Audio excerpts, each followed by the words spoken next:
Kayo po ay makasama ko sa paghahayag ng salita po ng Diyos sa oras po nito, at katulad nga po ng aking gustong ibahagi, basahin po muna natin ang ating pag-uusapan at pagninilayan sa sulat po ni San Pablo sa mga taga-Tesalonica, chapter 1, verse 23.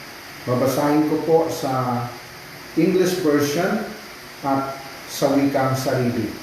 Ganito po ang ating mababasa. May the God who gives us peace make you holy in every way, and keep your whole being, spirit, soul, and body free from every fault at the coming of our Lord Jesus Christ. Sa ating pong wikang sarili, naway lubusan kayong gawing banal ng Diyos na siyang nagbibigay ng kapayapaan, at naway panatilihin niyang walang kapintasan ang buo ninyong katauhan, ang espiritu, kaluluwa at katawan, hanggang sa pagparito ng ating Panginoong Hesukristo. Mga kapatid, ito po ang magandang balita ng ating kaligtasan.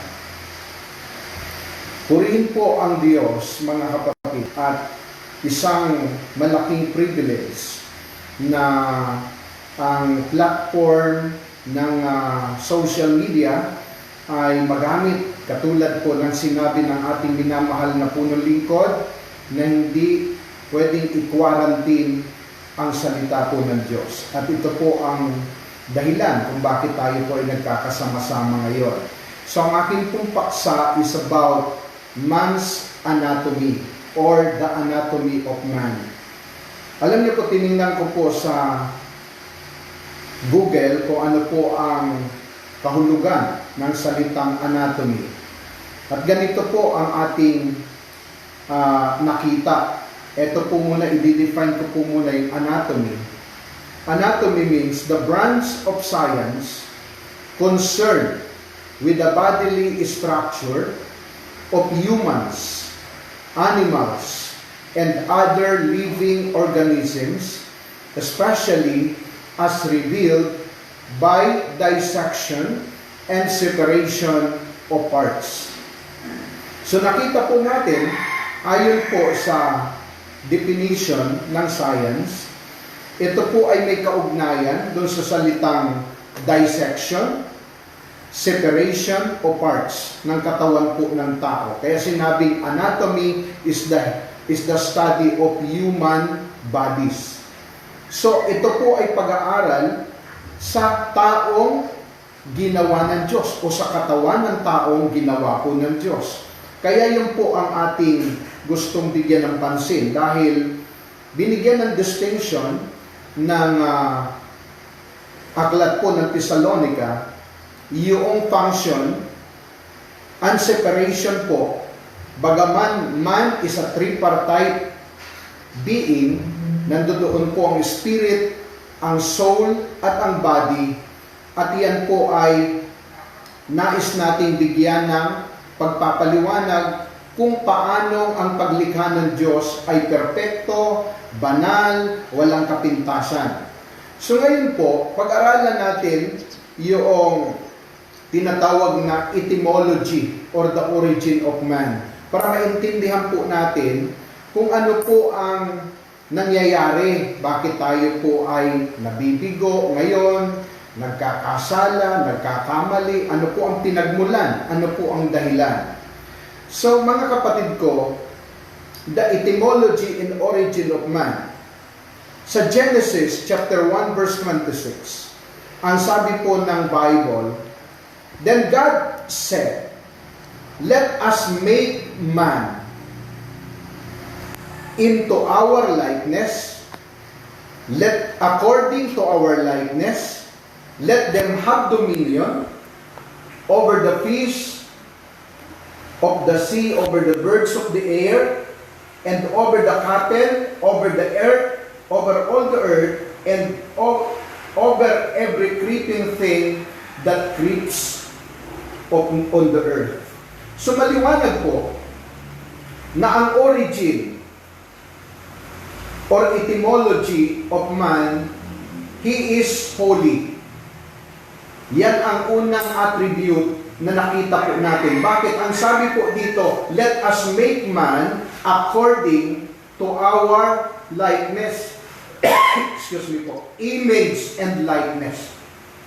Si Lord po mismo ang nagsabing gawin natin ang tao ayon sa ating pagkakatulad, kawangis, likeness. Meaning, God created man as His duplicate, or meron tayong tinatawag na duplicity. Pag sinabing duplicity, yung duplicate po ang ginawa ng Diyos. Alam naman natin po, pag sinabing duplicate, kahit sa susi, hindi mo ngayon mabibigyan ng distinction kung alin ang original at hindi. Minsan ho, almost resemblance po sila. They are identical. So, ang ginawa po ng Diyos, hindi man tayo masasabi, mga kapatid, na talagang tinatawag na kapantay ng Diyos, but, ang sabi dito, according to our image and likeness. At ang sabi niya, let them have dominion. Let them have dominion over the peace of the sea. So, hindi lamang po holiness ang meron ang tao, kundi yung tinatawag na dominion or power. So, ang tao dati po ay holy and perfect, nang nilikha po ng Diyos. Pangalawa po, man is powerful. Ano po ang sabi? Bakit meron siyang dominion? Siya ang mamamahala sa lahat ng nilikha ng Diyos. Sa madaling salita, ang tao po ay binigyan ng Diyos ng tinatawag na delegated authority, delegated power. At ang delegated authority and power na yon ay dapat gamitin ng tao para pamahalaan ang lahat ng mga ipinagkatiwala sa kanya ng Diyos. So ano pa po ang makikita natin? Hindi lang holy and perfect ang tao, hindi lang po siya powerful, kundi siya po ay blissful. Ano po ang pagkakasabi sa Genesis chapter 1 verse 28? Kung atin pong babasahin, ang sabi po ng Diyos, God blessed them and said to them, be fruitful and multiply. So ang tao po hindi lang holy and perfect, ang tao po ay merong power or powerful, at ang pangatlo, ang tao ay blissful. Siya po ay full of blessings, mga kapatid ko. Nai-enjoy ng tao. Ang fellowship niya kay Lord, nai-enjoy ng tao, ang lahat ng mga creation ng Panginoon sa Garden of Eden. Nandoon po ang peace, tranquility, everything na kailangan po ng tao. Hindi na po siya namumroblema sa kanyang kakainin dahil everything is being provided by God. So ano po ang nangyari? Ang ginawa po ng Diyos, nilagay ang tao sa paradise at naglagay din ang Diyos ng isang puno na alam naman po natin na ang punong ito ay may bunga, na ang bunga nito ay nagbibigay ng kaalaman sa masama at sa mabuti. So, ang tao, matapos niyang pagpalain at i-bless, binigyan ng tinatawag na word of prohibition. Ano po yung word of prohibition? Pwede mong kainin ang lahat sa halaman ng ito, maliban sa bunga ng puno na ito, na nagbibigay ng kaalaman sa masama at sa mabuti. Kapag ang bunga ng puno na ito ay kinain mo, specifically, singular form, kapag ang bunga ng puno na ito kinain mo, ikaw ay mamamatay. Wala pa po si Eva nung ibinigay ang word of prohibition, ibinigay ang utos. Kasi singular form ang ginamit ng ating Panginoon. The moment you die, at the moment you eat, the fruit of this fruit, the fruit of this tree, you will surely die. Alam niyo po, despite of being holy and perfect, powerful, blissful, Adam defied the very commandment of God. And that commandment is, wag na wag ninyong kakainin o wag na wag mong kakainin ang bunga ng puno na ito, sapagkat kapag ito kinain mo, ikaw ay mamamatay. So mga kapatid, makikita natin dito yung magiging repercussions o kaya ay consequences ng magiging pagsuway nila pag sila po ay hindi sumunod, sila po ay mamamatay. So, ang sabi po sa Genesis chapter 2 verse 17, then the Lord God placed the man in the garden of Eden to cultivate it and guard it. He told him, you may eat the fruit of any tree in the garden, except the tree that gives knowledge of what is good and what is evil. You must not eat the fruit of the tree. Conditional po. If you do, you will die the same day. The moment you eat that fruit, the same day you will surely die.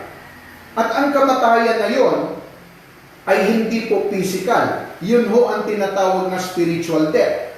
Sapagkat ang kahulugan po ng spiritual death sa Biblia ay separation. Or yung separation, ang kahulugan po nito ay spiritual death. Kasi kapag ang tao hiwalay sa kanyang manlilikha, siya po ay patay.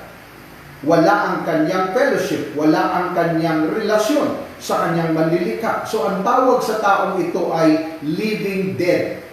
Siya ang tunay na zombie. Bakit? Sapagkat siya ay buhay, pero siya ay patay. Siya ang tunay na zombie. Kaya makikita po ninyo, maraming zombie sa panahon natin ngayon. They are alive, but in reality, they are dead before God.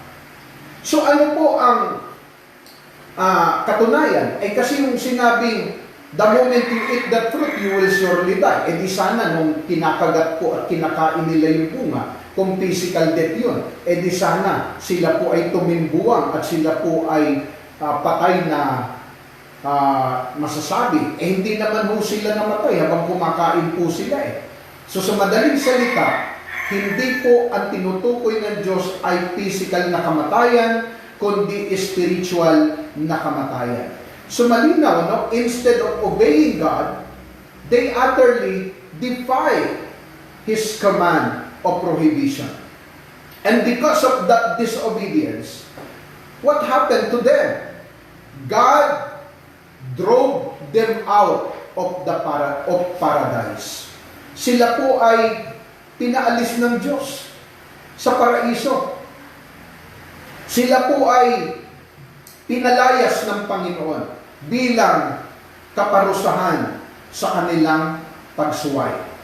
At dito, makikita po natin yung tinatawag na the status of man after the fall. Ano ang nangyari? They were separated to their Creator. And take note po, mankind without the nature of God cannot overcome sin. They are now dominated by Satan, who deceived them in the Garden of Eden. Ang buhay ngayon ni Adan, ni Eva, ni Cain, ni lahat po sila, they are now in peril. Their life now is in jeopardy because of what they have done in the Garden of Eden. So, nalalagay po sa alanganin ang kanilang buhay. Bakit? Because, excuse me, mula sa pagiging holy, sila po ay na-degrade. Nawala po sila sa kalalagayan ng pagiging holy at sila'y naging unholy. Mula sa pagiging powerful, sila po ngayon ay nawala doon sa tinatawag na authority dahil sila po ay pinalayas na sa paradise. Kaya mapapansin nyo, no?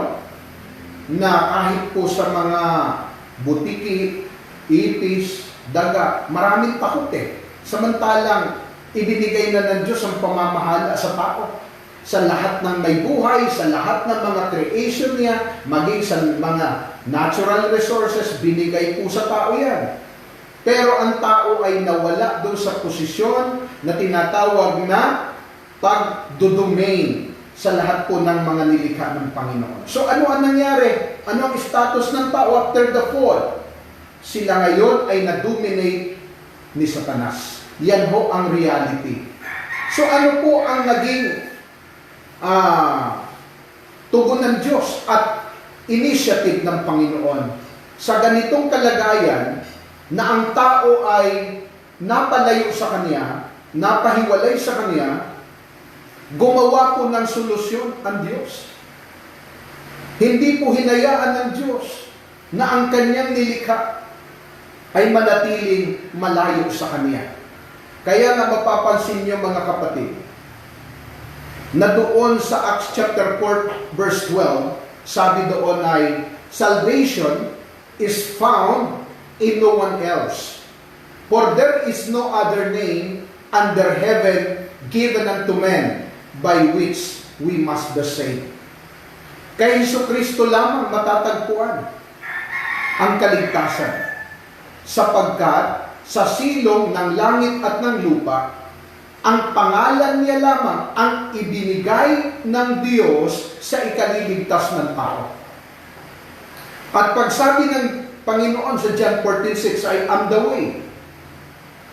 So maliban sa ating Panginoong Jesucristo, ang tao'y hindi makakarating muli sa original na katatayuan niya kung hindi siya dadaan sa daang prinobide ng ating Panginoon. And that way is no other than our Lord Jesus Christ. Kung mapapansin niyo po sa Genesis chapter 28 na naginip si Jacob, at ang panaginip ni Jacob, doon sa lugar ng Bethel, siya po ay nanaginip na mayroong isang hagdanan na nakalagay po ang paanan dito sa mundo at ang dulo ay aabot sa langit. And according to Jacob, there was traffic on that ladder. Meron ng traffic doon sa hagdanan na yun. Anong traffic? The angels of God were descending and ascending on it.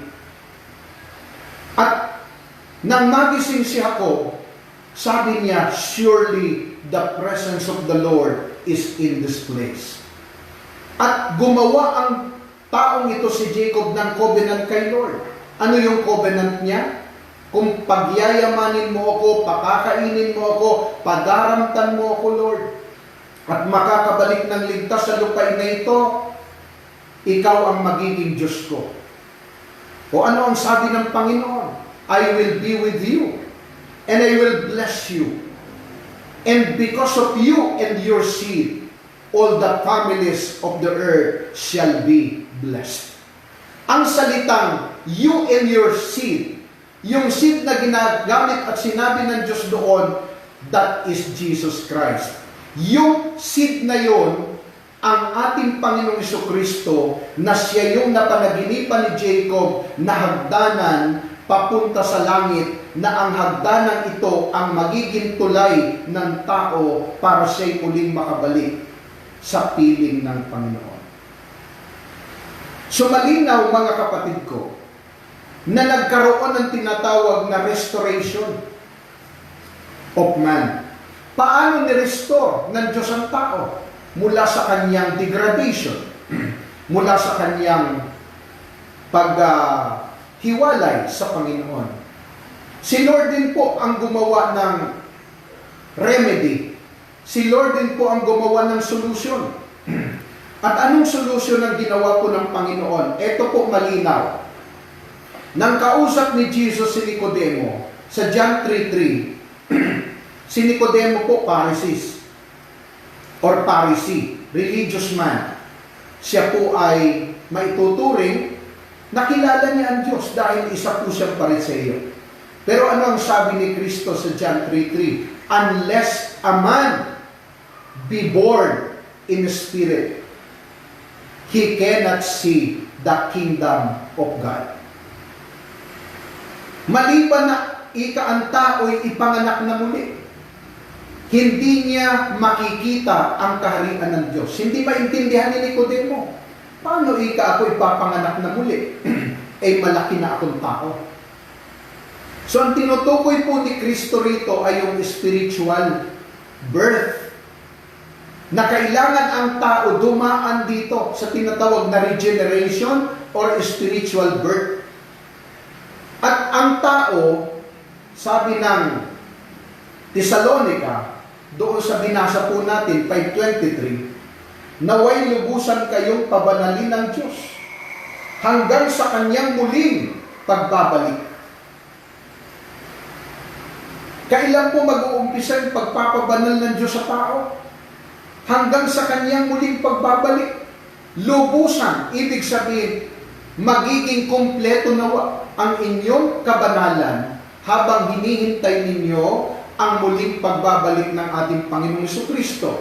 So paano tayo magiging banal? Ang tao naging unholy, naging imperfect, nawala ang power, naging powerless. Yung pagiging blissful niya, nawala din dahil ang tao ngayon namumroblema sa pera, namumroblema sa relief, namumroblema sa amelioration. So, ang tao ngayon naging dependent sa kapwa-tao, sa gobyerno, sa halip na sa Diyos, dumipende. Yan ang malaking problema ngayon ng mundo at ng tao. So, para tayo ay magkaroon ng tinatawag na restoration, ito ang kailangan nating daanan, John 3:3. Because unless a man be born in the Spirit, he cannot see the kingdom of God. So ngayon po, paano ba ginawa ng Diyos ang tao? Balikan uli natin yung aklat ng Genesis chapter 2 verse 7. Sabi po dito, then the Lord God took some soil. Kumuha ang Diyos ng putik from the ground and formed a man out of it.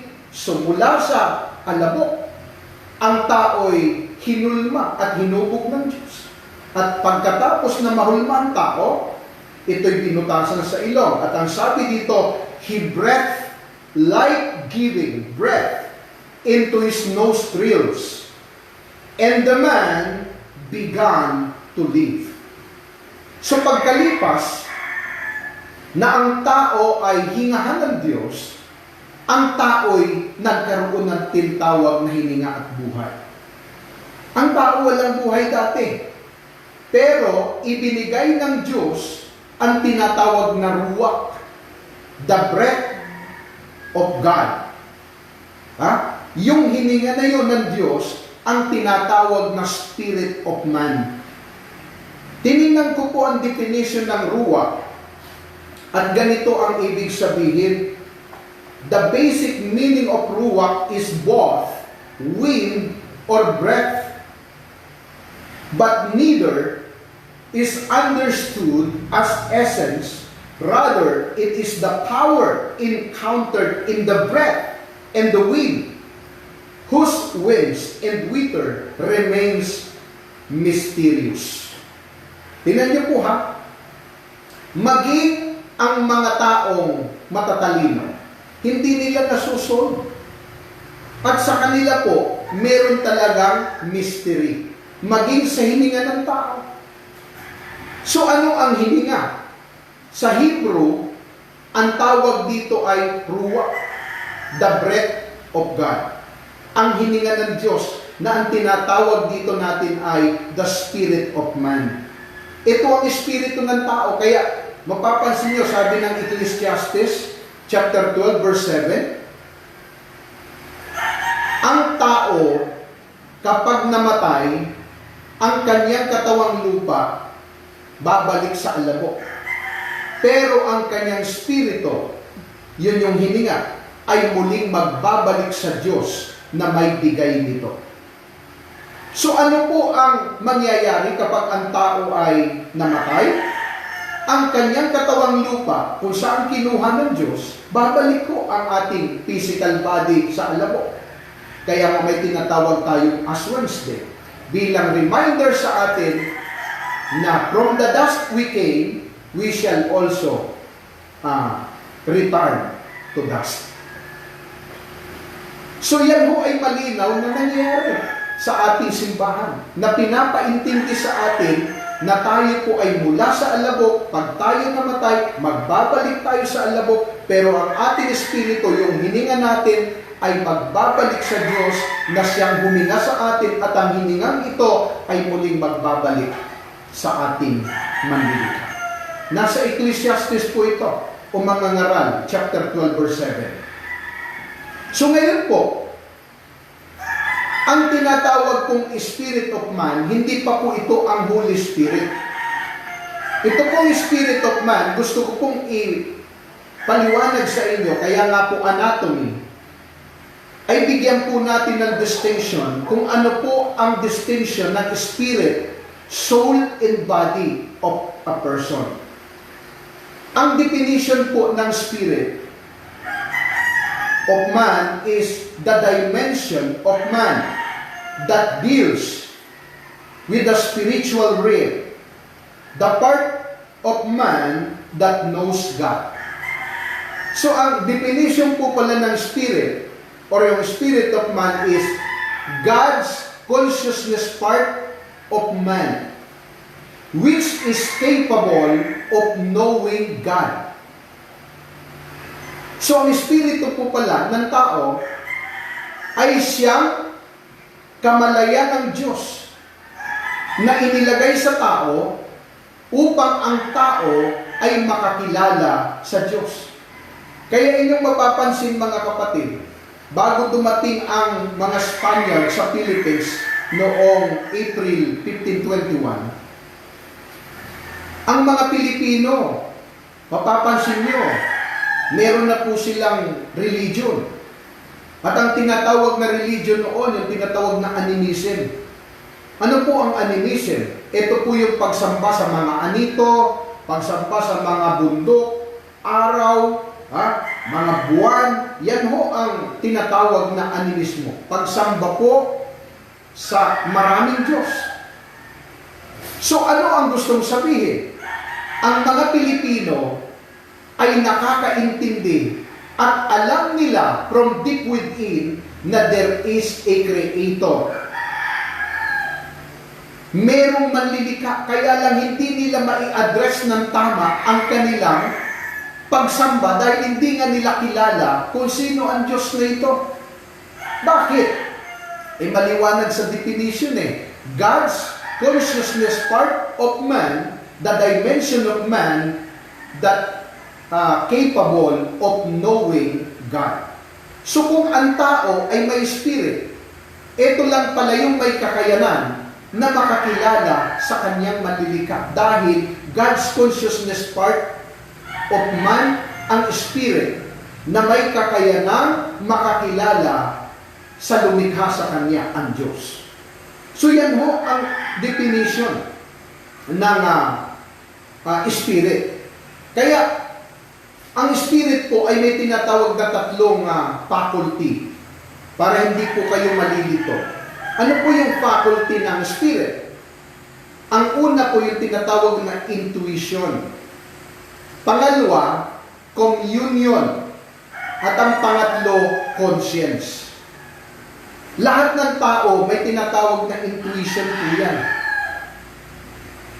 At ang lahat ng tao may tinatawag din niyang conscience.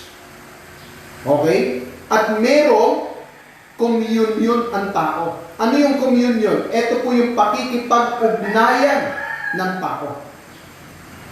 Kaya, nang ang tao'y magkasala, nang ang tao'y mapalayo sa Diyos at madominate ang tao ng kapangyarihan ng demonyo, ito pong tatlong faculty na ito ay nirule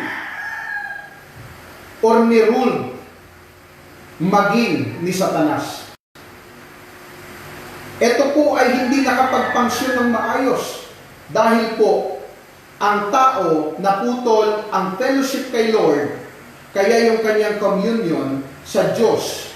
Kumbaga sa cellphone, naputol ang wifi, walang connection, naging useless ang unit dahil walang connection. Ganon ang tao, mga kapatid. Kapag naputol ang communion mo sa Lord, your life is in a great mess. Your life is in jeopardy. Your life is in peril. Your life is in danger. Kapag wala kang relasyon sa Diyos. So ano ang maapektuhan? Pati yung konsensya ng tao, maapektuhan po. Kaya doon sa unang Timothy chapter 4, verse 1, meron tinatawag doon na third conscience. Ano po yung third conscience? Ito pong third conscience, ito po yung mga budhi o budhi. Pag sinabing budhi po, conscience po sa English yun. Itong third conscience, ito po yung konsensya na parang manhid. Ha? Third with a hot iron. Ang tawag po sa konsensya na yan ay third conscience. Manhid na konsensya. Konsensyang may tatak ni Satanas. Kaya mapapansin nyo, sino bang gumawa ng karumal-dumal na krimen na yan? Parang wala namang konsensya ang gumawa ng karumal-dumal na krimen na yan. Ba't nagagawa ng tao yun? Kasi ruled ang buhay niya ng demonyo eh. Hindi naman po gagawin ng tao may koneksyon sa Diyos yung ganong krimen eh. Kaya mapapansin nyo, pati konsensya, may 5 konsensya mga kapatid. Yung una, yung tinatawag na third conscience. Pangalawang konsensya, yung tinatawag na undefiled conscience. Yung undefiled conscience, ito po yung konsensyang baliktad. Ano po yun? Thinking that right is wrong and wrong is right. Yan po yung undefiled conscience. Ha? Para bagang alarm clock. Na ang alarm clock, pag marami ng kalawang at pagkatapos alam nyo na, hindi na tama yung kanyang pagpapangsyon, tumutunog siya. Pero wala sa oras. Dahil nga po, may mga kalawang na. Pati yung battery niya, mahina na. So, ganun ang tao.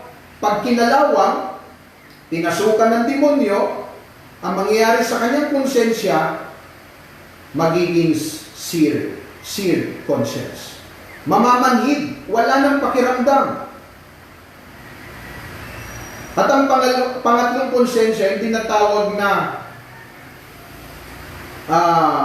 purge conscience. Yun yung sinabi ng Hebreo chapter 8 na nilinis na ang inyong budhi ng dugo ng ating Panginoong Jesucristo. Kaya ngayon makakapaglingkod na kayo sa Diyos na buhay. Sa Hebreo chapter 8 verse 12, nilinis na ang ating budhi ng dugo ng ating Panginoong Jesucristo. So ano ang tawag sa conscience na yon? Purge conscience. Yung konsensyang pinurga ika nga, kumbaga sa laba, yun hong madumi, nilabhan. Anong pinanlaba? Dugo ng ating Panginoong Jesucristo. At ano ang naging resulta pagkatapos ng purge conscience? Ito po yung tinatawag na good conscience. So magkakaroon tayo ng tinatawag na good conscience kapag tayo ay nagkaroon uli ng tinatawag na communion sa ating Panginoon. Pag nabuksan uli yung access ng tao sa Diyos, muling maa-activate ang ating konsensya, babalik ito sa tama, at ang pagpapangsyon nito ay magiging in line sa kalooban ng Diyos. So, ang panlimang konsensya yung tinatawag na unexercised conscience. Yung unexercised po, hindi UN, kundi AN. Unexercised. Yung konsensya, lagi ginagamit. Kaya sabi ni Paul, ipanalangin ninyo kami na maging laging malinis ang aming mga budhi. Bakit ho? Kasi kailangan ng budhi natin. Magamit natin according doon sa hinihingi ng sitwasyon, ng pagkakataon ng panahon. May mga taong, di ba, halos humihingi na ng tulong, sobra-sobra naman yung kanyang resources, pero tinitikis niya. Parang hindi man lang siya nakukundi, parang walang konsensya. So, gamitin natin yung budhi natin sa tama, in line, sa kalooban po ng Diyos. Kaya, yan ho ang gusto kong i-define sa inyo at bigyan ho ng dissection. Kaya, anatomy of man. Malinaw po na ang espiritu ng tao ay na-rule ng kapangyarihan po ni Satanas. So, i-define din po natin ang soul. Ang definition naman ng soul ay ganito. The dimension of man which deals with the mental realm, the sensibilities in the will, the part that reasons and thinks. The soul is made up of 3 parts. Meron din po siyang 3 faculties. So ano ang definition ng soul? The soul is God's consciousness part of man, capable of knowing oneself. Ang kaluluwa naman ay ang kamalayan ng Diyos na inilagay sa tao para ang tao'y makakilala sa kanyang sarili. Kaya mapapansin niyo, mga hayop, may kaluluwa sila, pero wala silang espiritu. Kasi yung espiritu, hindi nga ng Diyos yun kung ang mga hayop may espiritu din po, nakatulad natin, baka ho ang laman ng prayer meeting sa Pilipinas, mga manok, baboy, kambing, tupa, baka, kalabaw. Baka lahat ng kahayupan meron na ho sa gawain. Bakit ho? Kung may kakayanan din po silang makakilala sa Diyos, baka silang mauna sa prayer meeting. Pero dahil kaluluwa lang ho ang meron sila, meron lang silang 3 faculty. Ano po yung meron ng hayop? Yung tinatawag na mind, will, emotion. Meron din po ang tao niyan. Kasi ang tao ay composed of tripartite functions. Ano po yun? Spirit, soul. At ang soul ay meron din 3 faculty. Ano po yun? Mind, will, and emotion. So ang tao po, yung soul, ay may 3 function din. Faculty, made up of 3 parts. Ano po yun? Isip. Damdamin. Emotion. Mind. Will. Emotion. Malinaw po na ang faculty ng soul, pag dinisect natin, binigyan natin ng distinction, ang faculty and function ng soul ay ang ating isip. At ang soul, mga kapatid, okay, makikita natin na itong function ng 3 ito, mind, will, emotion, nang ang tao'y magkaroon ng tinatawag na degradation, nawala sa piling ng Diyos, nahiwalay ang tao, ano ang nangyari sa tao? Ang nag-rule sa spirit niya ay ang kanyang soul. Kaya ang tao ngayon tinatawag na soulless person. Marami ngayong soulless person. Pag sinabing soulless, okay, ito yung mga taong hanggang ngayon matagal na sa gawain, tampururot. Hindi mo lang mapansin, hindi mo lang mabati, hindi mo lang mag-greet, kaagad nagtatampo. Bakit? Mind, will, and emotion na. Emotional siya. So, saan nakapaloob ngayon? Itong emotion sa soul. Saan nakapaloob ngayon? Yung kanyang negative thinking? Sa soul. Saan nakapaloob yung kanyang will? Sa soul. Di ba may mga taong magre-resign na ako kasi hindi ko gusto yung preacher, pinapatamaan ako. O will niya yun. Magre-resign dahil hindi gusto yung sistema, hindi gusto yung nangyayari sa gawain. Nagbubullseye siya dahil sa preacher. Ano ang tawag doon? Yung will niya, ang kanyang pinapairal. Hindi yung sinabi ni Kristo na, Father, take away this cup of sufferings, but not my will, but your will be done. Yun ang totoong masunuring anak. Kahit ayaw niya, pero anong sabi niya, but not my will, but your will be done.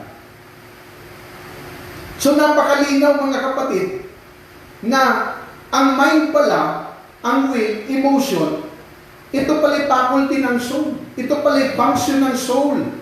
At kapag ang umiiral sa atin, yung sarili nating isip, corrupted, worldly, okay, negative thinker, yung paradigm natin, laging outside sa kalooban ng Diyos, yung paradigm natin, makamundo, ay maniwala po kayo, ang naghahari sa buhay niyo ay ang soul.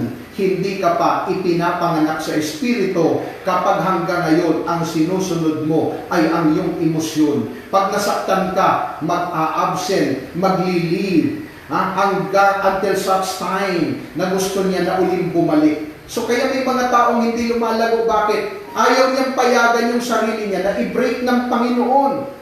Ayaw niya yun kasi nasasaktan siya. Ang tao, gusto niya kaya siya nag-El Shaddai, laging bed of roses, laging enjoyment, masaya, ganito. Hindi niya alam. Binibreak tayo ng Panginoon. Si Jacob, pinilayan ng Diyos eh. Makikita niyo sa aklat ng Genesis eh. Nakipagbuno si Jacob eh.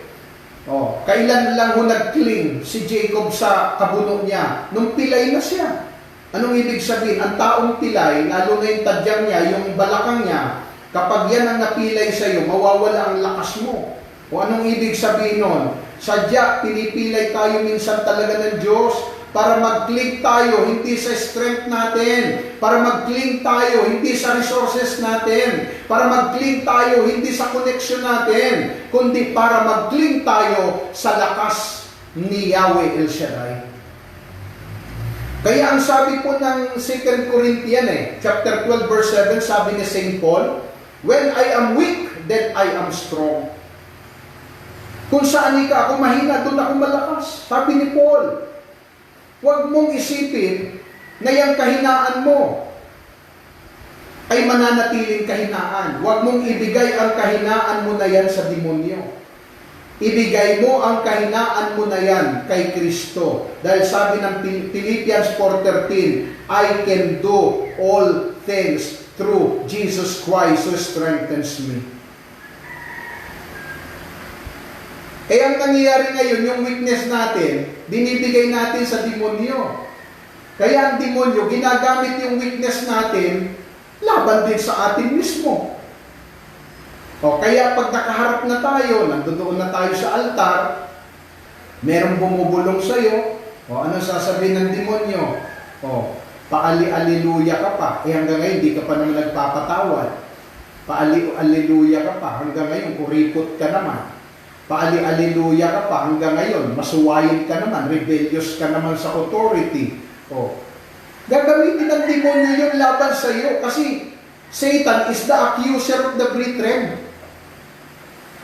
Kaya mapapansin nyo ang nag-a-accuse sa atin, demonyo. Kaya lahat ng kasalanan natin, ibabalik ng demonyo sa atin yan. Kaya para hindi ka makapag-move on. Kasi yung soul natin, ang sinasakyan ng demonyo para tayo ay madominate niya ang soul natin. Kasi yung mind natin, madaling pasukin yan. Yung ating emosyon, madaling kontrolin ng demonyo yan. Yung will natin, lalo na. For example, may part-time ka, araw ng gawain. Marami kang babayaran. Siyempre, ang uunahin mo, yung part-time, dollar yun eh. O, tataas ang kamay mo sa gawain for how many hours? O, kukwentahin mo. O, sayang. O, mag-part-time na lang muna. Total, next week may gawain pa naman. O, so makikita natin, laging hiwalay ang kalooban ng tao sa kalooban ng Diyos.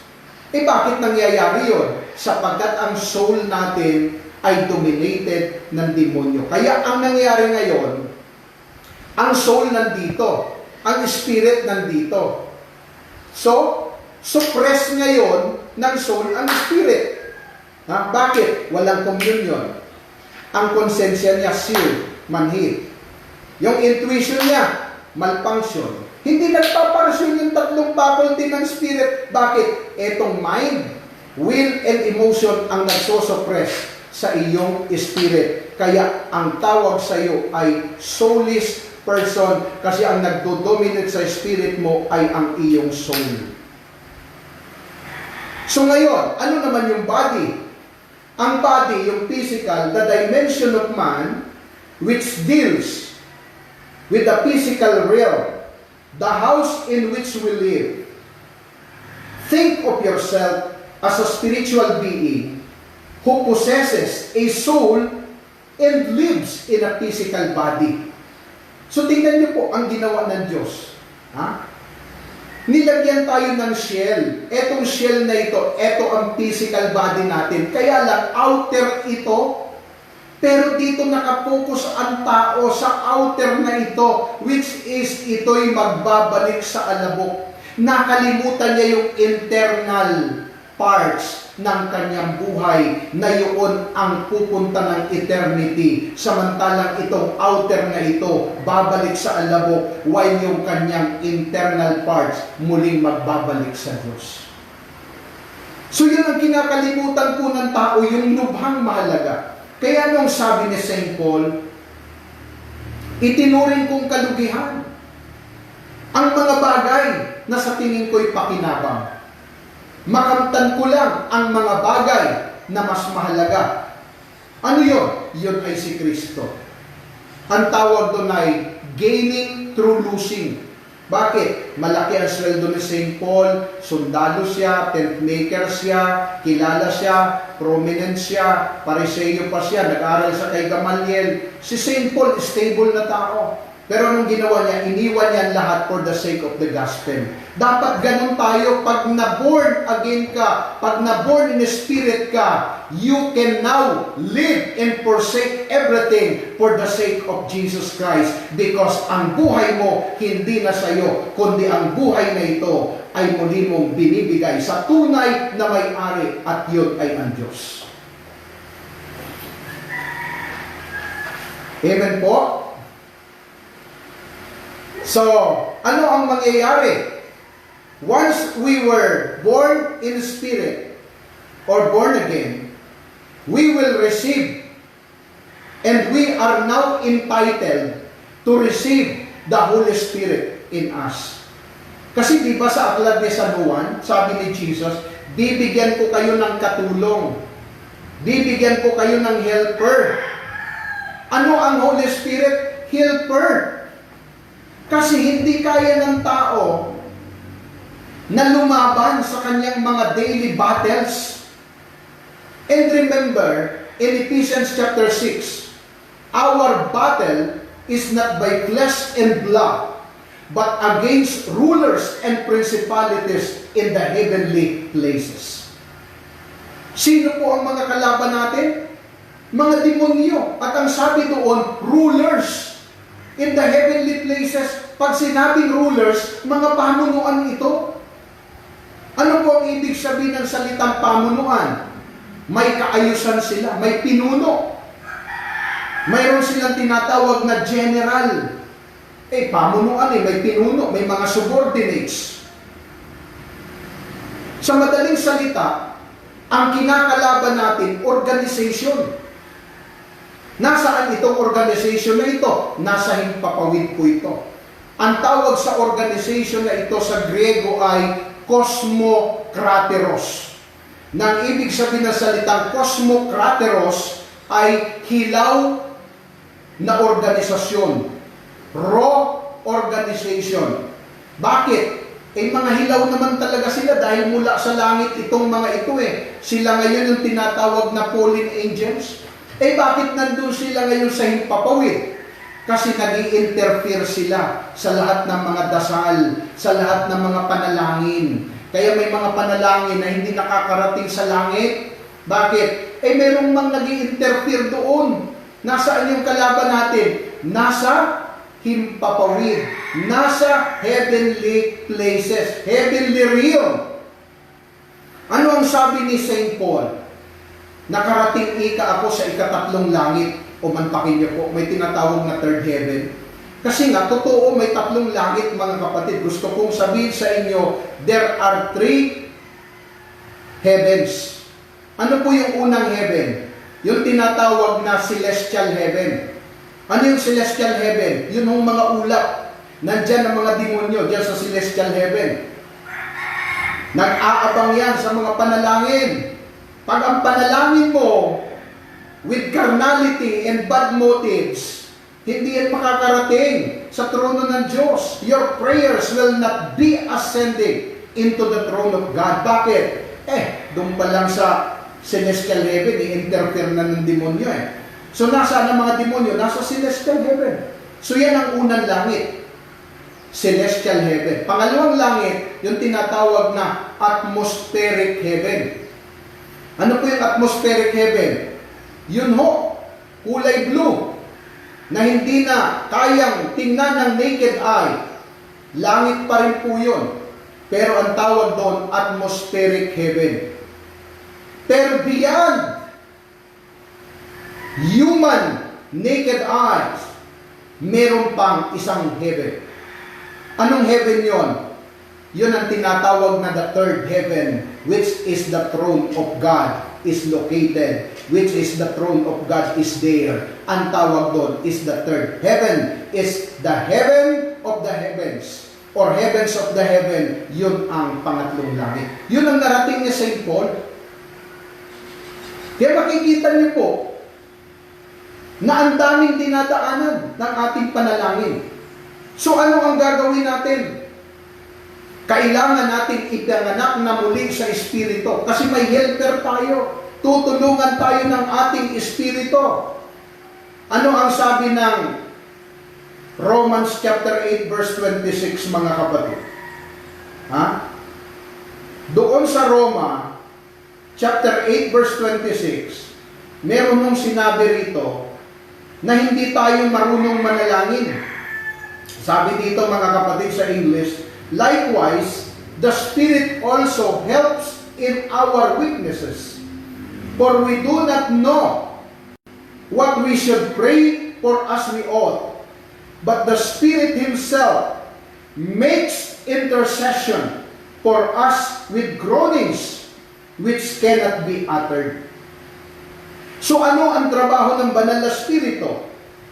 Yung ating Espiritu, pag na-born in Spirit ka, okay, pag pinanganak kang muli sa Espiritu, yung Espiritu ng tao, yung ruwak, magkakaroon sila ngayon ng tinatawag na merging ng Holy Spirit. Magsasanib sila ngayon, magsasama sila ngayon ng Holy Spirit. At mula dito, ang soul ang nandito ang spirit mo, yung spirit of man, yung faculty mo, intuition, yung communion, yung conscience. Pag na-born in the spirit ka, na-born again ka, magbabago yan. Ito na ngayon ang magiging suppressing power. Ang espiritu mo, bakit siya maiibabaw? Magpapunction uli ang iyong intuition, ang iyong communion. Bakit? Kasi binuksan ng Holy Spirit ang iyong access sa Panginoon dahil kay Kristo. Kaya yung iyong communion na restored, na buong muli, na ugnay muli, at nang maugnay ang iyong relasyon sa ating Panginoon dahil sa pakikipag-isa mo kay Kristo, tinutulungan ka ngayon ng banal na Espiritu na sa kahinaan mo, maging strong ka. Bakit? Kasi kahit nasa iyo ang pagiging born again o born in spirit ka, mayroon pa rin tinatawag tayo na old nature. Hindi nawawala yung old nature. Dalawa yan. New nature, old nature. Laging naglalaban yan. Kaya kailangan mo ng banal na Espiritu. Kasi ang trabaho ng banal na Espiritu, okay? I-empower ngayon ang iyong espiritu. Kaya ang espiritu mo ngayon, I-empower ngayon yan ng Holy Spirit at yan ang sabi ng tinatawag na Acts 1:8. Ano ang sabi ng Acts 1:8? And you will receive power when the Holy Spirit will come upon you. Kung nilikha ang tao na siya ay powerful sa creation, dahil duplicate siya ni Lord, siya ang magiging dominating power and dominating factor dito sa lahat ng creation ng Lord, your dominion is now being restored because of your reunification to Jesus, because of the help of the Holy Spirit. Your dominion, your authority now is being also restored because of the Holy Spirit. Kaya walang Kristiyanong powerless. Walang Kristiyanong powerful. Walang Kristiyanong hindi powerful. Ang nangyayari ngayon, yung Kristiyano hindi prayerful, hindi na powerful. Ano mangyayari sa kanya? Ay pulpul. Yun ho ang nangyayari ngayon. Kaya hindi siya prayerful, hindi siya powerful. Ano siya? Pulpul ang tawag doon. Bakit? Sabi nga ng Acts 1:8, you will receive power when the Holy Spirit will come upon you. Kailan darating ang power? After. Pagkalipas. Hindi before. Ibig sabihin, before He came over, your life is in weakness. Your life is not victorious. You are now living in a life of defeats. Before the Holy Spirit came over, bago siya dumating, ang buhay mo, talunan, lupay-pay. Pero kung nasa iyo ng Holy Spirit, tapos natumba ka na sa CLSS. Natumba ka na sa CLSS ng maraming beses. Okay? Tapos hindi pa rin po tayo nabubuhay na medyo, alam niyo na, victorious. Powerful. Maniwala po kayo mga kapatid ko, may problema ka. Bakit? Sabi ng Biblia, you will receive power. At ano ang magiging resulta nun pag tinanggap mo ang Holy Spirit? And you shall be my witnesses. Magiging buhay ko kayo saksi. Yan ang nasa vision and mission ng ating punong lingkod. That your testimonies will be a blessing to everybody. Your vibrant testimonies will be a blessing to them. Bakit? Sapagkat sa lumang buhay mo, nakikita ng mga tao wala ka ng pag-asa. Pero nang makilala mo si Lord, nagkaroon ka ng pag-asa. So magiging buhay kang saksi saan? You shall be my witnesses into Jerusalem, Judea, and Samaria, into the uttermost part of the world. Sabi po ng Acts 1:8. So from Satan's domination to the Holy Spirit domination. Makakawala ka ngayon sa kapangyarihan ng demonyo dahil may katulong ka na. At ang katulong mo ngayon ay ang banal na Espiritu because He is our helper. So kung may helper ka na, mahirap naman mong sabihin na hindi mo kaya yung isang bagay na pinapagawa ng Diyos sa'yo. Hindi naman ipapagawa ng Diyos yan kung hindi mo kaya. Anong sabi ng Zechariah chapter 4 verse 6? Not by might, nor by power, but by my Spirit, saith the Lord of hosts. Hindi sa aking lakas at kapangyarihan, kaya ako magtatagumpay. Sabi ng Zechariah 4:6. Bakit tayo magtatagumpay? Because the power of the Holy Spirit is with us. Amen po ba? So from Satan's domination to the Holy Spirit domination. Kaya, kung ang original creation ni Lord, holy, babalik ka ngayon sa original plan ng Panginoon. Your being holy is now also restored. Kaya ang sabi ng Matthew 5:48, may komandoon si Kristo, be holy, be perfect, for I, the Lord, your God, is perfect. Hindi iuutos ng Diyos ang isang utos pag alam niyang hindi mo kaya ito.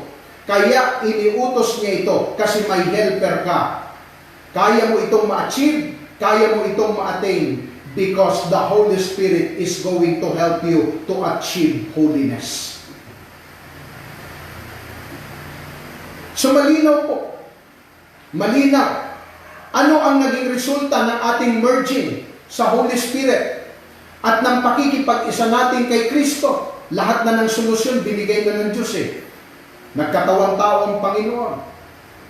Na binigay ang banal na Espiritu sa aklat ng mga gawa. Alam niyo ba sa lumang tipan ang mga disciples ang mga binibigyan lang ng Holy Spirit sa lumang tipan prophet, kings, and priest. Sila lang tatlo. Sila lang ang entitled tumanggap ng Holy Spirit sa lumang tipan. Pero sabi ng Joel chapter 2 verse 28, ito ang linaw po. On the last days I will pour out my Spirit upon all flesh. Sa mga huling araw, ibubuhos ko na ang aking Espiritu sa lahat ng mga tao. Wala na hong pagtatangi, wala na hong distinction.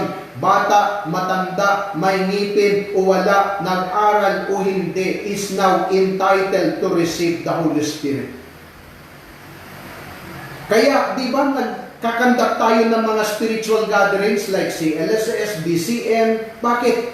Para lalo natin para lalong masaturate ang ating buhay ng kapangyarihan ng Diyos. Hindi naman nangangahulugan, nag-CLSS ka ulit, na wala ang Holy Spirit, babalik. Hindi ho ganun yun. Kapag tinanggap mo ang banal na Espiritu, basta wag mo siyang bigyan ng pighati, nasa iyong Holy Spirit, tutulungan ka niyan. Siya ang magkukundik sa iyo, siya ang magpapalakas sa iyo, siya ang mag-guide sa iyo. Kaya, hindi porke nag-CLSS ka uli, na wala ang Holy Spirit, hindi po. Just to edify and rejuvenate yourself again, para muli kang lumakas, muli kang tumatag, sapagkat i-infill ka muli ng Panginoon ng kanyang power. I-infuse ka uli ng Panginoon. Yun ho ang dahilan ba tayo merong mga spiritual gatherings. Huwag niyong i-neglect yun, mga kapatid. Sabi ng Hebreo 10:25 yun.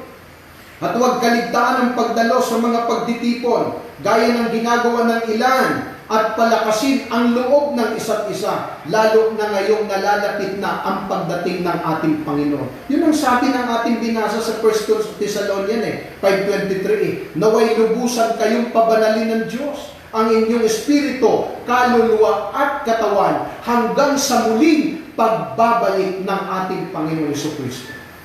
Lahat ng eschatological signs nangyari na. Pati itong pandemic na ito, nasa Matthew 24 po ito. Lahat ng mga salot, lahat ng mga viruses, sabi doon sabi ng Matthew 24, there will be pestilences in various places, earthquakes, wars, rumors of wars. Lahat ng mga eschatological signs nangyari na. Ang hindi na lang nangyari yung muling pagbabalik ng Panginoon. So ano ang nagiging resulta ng ating pakikipag-merge sa banal na Espiritu? Pag tinanggap natin ito, pag tinanggap natin si Kristo, ang resulta po nito tatlo. Ano po yung una? Magkakaroon tayo ng tinatawag na justification. Ano po yung justification? Justification means to regard as just or innocent, to be made righteous, to be declared not guilty. Justification deals with our spirit. Isipin niyo po, mula sa pagiging makasalanan, mula sa pagiging maruming-marumi, i-declare ka ngayon na ikaw ay inosente ng Diyos. After you receive Jesus Christ as your Lord and personal Savior, mula sa pagiging makasalanan, you are now innocent and be declared righteous in the eyes of God. Ano ang sabi ng 2 Corinthians 5:17? If any man is in Christ, he is a new creature. All things are passed away and all things becomes new. Ang sino mang nakipag-isa kay Kristo, isa ng bagong nilalang. Ang kanyang dating pagkatao lumipas na. The old has gone. Pag sinabing gone, has gone, lumipas na walang natira. Walang natira kasi has gone na kung lahat ng mga nandyan sa'yo, before tanggapin mo si Lord, tampururot ka, rheumatic ka, asthmatic ka, lunatic, pag walang pera, walang atik, nagiging psychotic, mula doon sa mga ganong tik, iba ka na. Ano ka na? Charismatic ka na. Kaya ikaw ngayon ay pinagpala. Charismatic ka na Kaya dahil charismatic ka, ikaw ay laging automatic. Hindi pa dukutan, dumudukot ka na. Automatic yan Iba yung sasakyang manual sa automatic. Ang manual, puro kambyo sa automatic. Pag sinet mo yung kambyo, drive ka na lang ng drive. Kaya pag naging charismatic ka, automatic ka na. Hindi ka na inuutusan. Ano ka ba? Bigyan mo. Ano ka ba? Wala na yon. Sa mga charismatic, yan ay laging automatic. So, meron na tayong justification. Kaya sabi ng Isaiah 1:18, sabi ni Lord, hali kayo, magliwanagan tayo. Gaano man karami ang inyong mga kasalanan, handa kong ipatawad ang lahat ng yan. At kahit kayo'y maruming-marumi, inulit pa, maruming-marumi sa kasalanan, kayo'y magiging busilak sa kaputian. Abay, magtakin nyo Magtakin nyo ba naman yan? Maruming-marumi, inulit pa. Ibig sabihin ng lilimahin. Pero ang pangako ng Diyos, eto, kayo'y magiging busilak sa kaputian. Walang matitirang karumihan Magiging busilak Bakit? Yun ang bunga ng pakikipag-isa kay Kristo. Yun ang bunga ng pagdating ng Espiritu. I-declare ka ngayon na inosente, na lahat ng kasalanan mo ay pinatawad na. Ikaw ngayon ay inosente and not guilty because you are now being justified by the power of Jesus Christ and by the power of the Holy Spirit. That's why you are now called just, and the just will live by faith. So pagkalipas ng justification, hindi pa natatapos. Meron tinatawag na sanctification. Ano naman yung sanctification? To sanctify means to make holy. Yan ang sabi ng 1 Peter 14:16. Tayo po ay mga sanctified na. Pag sinabing sanctified, ikaw ay pinaging banal na ng Panginoon. Isipin mo yan, kapatid. Tapos sasabihin mo, tao lang ako. Maramdamin. Scapegoat lang yon. Pagiging tao. Bakit? Ito, babalik ako. Feelings is the voice of the body. Reasoning is the voice of the soul. But conscience is the voice of the spirit. Feelings is the voice of the body. Kaya pag nasaktan ka, di ba, iniwan ka ng girlfriend mo, anong pinapatugtog mo? Kanta ni April Boy Regino. Ano yon? Mga depressing song. Di ko kayang tanggapin na mawawala ka na sa akin. Napakasakit na marinig na ayaw mo na sa akin. Hapdi at kirot. Wow, grabe, hapdi at kirot. Yan ang tinatawag na pitmalu. Mahapdi na, makirot pa. Isipin mo, nasa heartaches ka na. Mabubuhay ka pa sa heartaches. Pinalaya ka na ng Diyos. Justified ka na, kapatid. You are now being justified because of the blood of Jesus Christ, and you are now also sanctified because of Jesus Christ. At ang sanctification, may 3 level po ito. Pasensya na po kayo, medyo mahaba-haba po ako. Ilang oras ba ito? Nakalimutan ko kita. Meron nung tinatawag na 3 levels of sanctification. Ang unang level ng sanctification, yung tinatawag na instantaneous sanctification. Ano po yung instantaneous? The moment you receive Jesus Christ is the moment you receive that sanctification. Tingnan niyo po si Demas. Oh, si Demas makikita niyo, nakapako yun. Pero ano sabi niya kay Lord? Lord, remember me when you are in paradise. Oh, sabi ni Kristo, today you will be with me in paradise. Nakakapasok lang sa paraiso, alam niyo na, mga banal, mga huli. Oh, di si Demas pinatawad. Si Demas tinanggap ng Diyos. Ganun ang tao. The moment you accepted Jesus Christ, halimbawa, mamamatay ka na ngayon, nararamdaman mo na, bilang ng oras mo. Sabi nga ni Bishop Bakanis sa amin, pag nagtuturo, sa science po ito, no? Ang tao, kahit declared na wala ng tibok ang puso, ang kanyang isip, 3 oras pa gumagana pa ho. Gumagana pa. Isip niya, 3 oras pa. So patay na siya.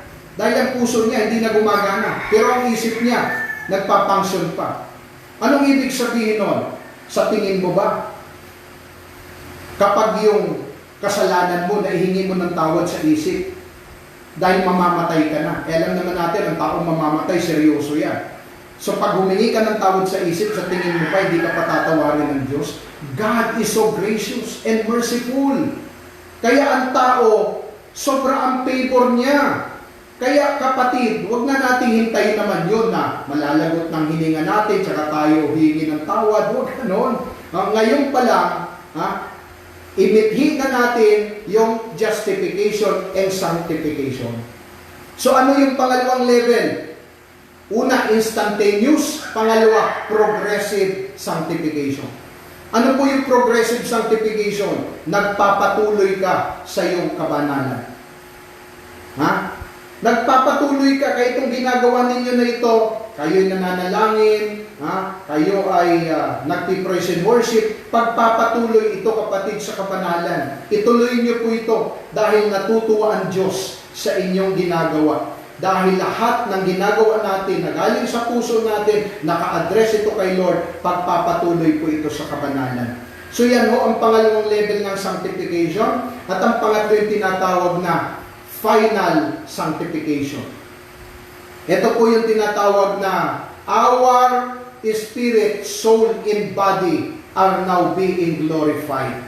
Ito yung pangatlo na resulta, yung tinatawag na glorification. Ano po yung glorification?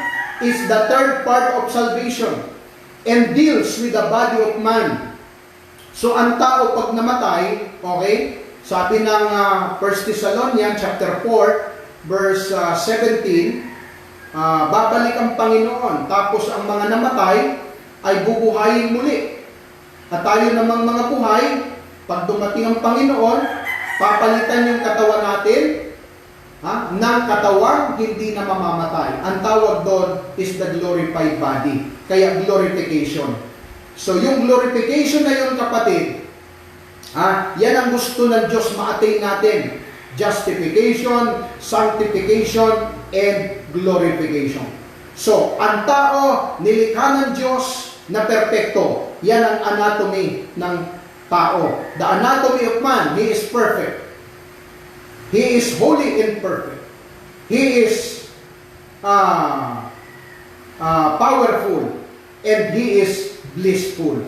Dahil ngayon, tinanggap na natin ang justification, sanctification, ang hindi na lang yung glorification, kapatid.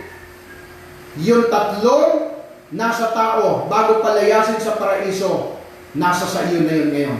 Nasa atin na yun lahat na nakipag-isa kay Kristo. Ano yun? Holiness. Authority and blessing is now being with you. That's why what you declare, it will happen to you. Tandaan po ninyo, yung Holy Spirit, sabi ng Acts 1:8, you will receive power when the Holy Spirit will come upon you. Babalik ko lang ho sa creation ng ang tao, likain ng Diyos. Bago likain, may ginawa na ang Holy Spirit sa creation. Ano ang sabi ng Genesis 1:1? In the beginning, God created the heavens and the earth was without form and void, and darkness was on the face of the deep, and the Spirit of God was hovering over the face of the waters, and God said, let there be light, and there was light. Ano ang role ng Holy Spirit sa creation? Siya po ang katulong ng Diyos sa paglikha. Ano ang ginagawa ng Ama? And God said, let there be light. Ano ang Holy Spirit? Nakalukob siya. Ang ibig sabihin ng salitang nakalukob sa English ay the Holy Spirit is incubating, hovering. Tingnan nyo The Holy Spirit of God in the creation is hovering, incubating, na lahat ng salitain ng Diyos dahil nakalukob ang banal na Espiritu, everything na mag-utter sa bibig ni Yahweh El Shaddai, nagaganap ito. Bakit? Kasi nando naman si Kristo, the spoken word. Kaya ang sabi ng John 1:1, walang nalikha ng hindi sa pamamagitan ng salita. And that word is Jesus Christ Himself. Kaya yung creation, Trinity acting as unity. The Father, the Holy Spirit in the Son. Yan din sa salvation, kapatid. Yung Ama, sinugo si Kristo naman pag-alis niya, sinugo niya ang banal na Espiritu. Kaya ngayon, wala ka ng reasoning pa. Dahil ang banal na Espiritu sumasayo na. Bakit? Pinakita na ng Diyos Lahat ng salitain niya, mangyayari What you declare, it would come to pass. Pag sinabi mo, manghihina ako, manghihina ka talaga. Maapektuhan ako ng COVID, maapektuhan ka ng COVID because your word is powerful. Your word is powerful. Sabi ng Proverbs 18:21, life and death is at the tip of your tongue. Ang buhay at ang kamatayan nasa dulo ng dila mo nakasalalay. Isipin mo sa creation, duplicate ka ng Diyos. You are a co-creator of God. Ibig sabihin, you can create a good environment, a good atmosphere within your family. You can create a good atmosphere within your group. Kaya pag dumadating ka, tahimik sila. Bakit? Sapagkat iba ang influence mo, iba ang dating mo. Hindi yung pagdating mo, puro chismisan, kasi iba ang dating mo. Ibang nakikreate mong atmosphere. Alam niyo ba, dahil mga Pilipino tayo, pag sinabing the Holy Spirit is incubating, eto, maglalagay ka ng itlog dyan. Yung itlog, pag yan hindi na-incubate ng manok, ang mangyari dyan sa itlog, mabubugok. Mabubugok. Bakit? Hindi natanggap yung certain heat Hindi natanggap yung tamang init. Kaya ang mapipisa lang ay ang tumanggap ng init, magiging sisir. Ganyan pag ang banal na Espiritu nalulukuban ka, kapatid. Lahat ng dreams mo, lahat ng pangarap mo, maa-achieve mo, lahat ng pronouncement mo, lahat ng declaration mo, it will come to pass. It would happen to you because your word is powerful. Ano ang sabi po ng Bible? Ang Espiritu naka-incubate. Kung naka-incubate ang banal na Espiritu, sabi ng Acts 1:8, you will receive power. May power ka to speak life, to speak curses. Kaya gamitin mo ang power na yan ng inline sa kalooban ng Diyos. Huwag mong sabihin na mahirap ka. Huwag mong sabihin na defeated ka. Huwag mong sabihin na talunan ka. You are no longer defeated. You are no longer slaves. You are now a victorious Christian because you are destined, or we are destined to be a winner and not to be a loser. Maraming salamat po at nawa naintindihan po ninyo ang aking pong presentation. Pagpalain po kayo ng Diyos at nawa maingatan tayo ng Panginoon hanggang sa kanyang muling pagbabalik. Lumukod po kayo sumandali, and I would like to pray to next everyone of you. In the name of the Father, and of the Son, and of the Holy Spirit, Amen. Heavenly Father, thank you so much for the gift of life. Thank you so much for all the privileges that we are now enjoying while we are serving you, Lord God. In this pandemic, in this crisis, our life is in peril. Our life is in danger. Our life is in the brink of destruction. But we believe, Lord, that in Psalm 91, he that dwelleth in the secret place of the Most High shall abide under the shadow of the Almighty. He will say of the Lord, He is my refuge my fortress and my salvation. Lord, you are our salvation. You are our refuge and fortress in times of this pandemic. That's why continue, Lord God, to protect your people. Continue, Lord, to shield our body by the blood of Jesus Christ, together with our loved ones. And allow your people to live victoriously. Allow your people to live harmoniously. Allow your people to live blissfully, Lord. In the midst of this crisis, we are going to be succeeded, Lord. We are going to declare victory because the Holy Spirit is with us. So Lord, continue to bless our life, our endeavors as we continue serving you, Lord God. Despite of so many oppositions along the way, Lord, we believe our strength is not rely on our own, but our strength is divine. Our strength is inexhaustible strength. That's why we are going to conquer everything along the way because you are with us. Continue to bless our ministry, our beloved servant leader, Brother Mike, together with her loved ones, and all the preachers of this ministry, Lord God, throughout the world. Continue, Lord, to preach or to allow your gospel to be preached throughout the world, and give us the courage and the guts to preach the holy gospel at all times.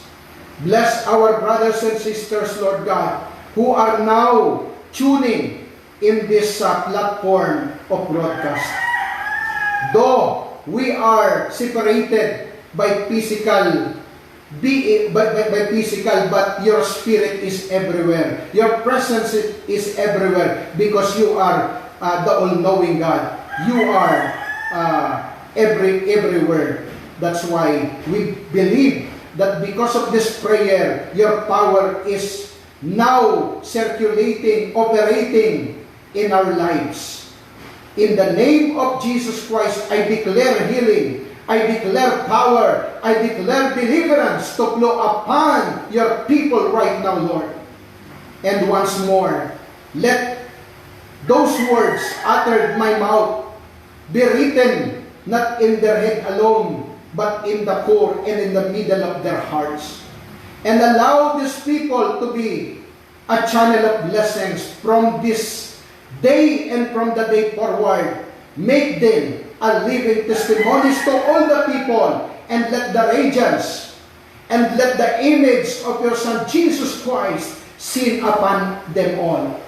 Thank you so much, Lord, for granting our prayers, for blessing our family, for granting our prayers. And once more, Father, we bring back all the praises in your holy name, the name of Jesus Christ, whom we love, whom we trust, whom we adore, now and forevermore. In the name of the Father, and of the Son, and of the Holy Spirit. Everybody say Amen.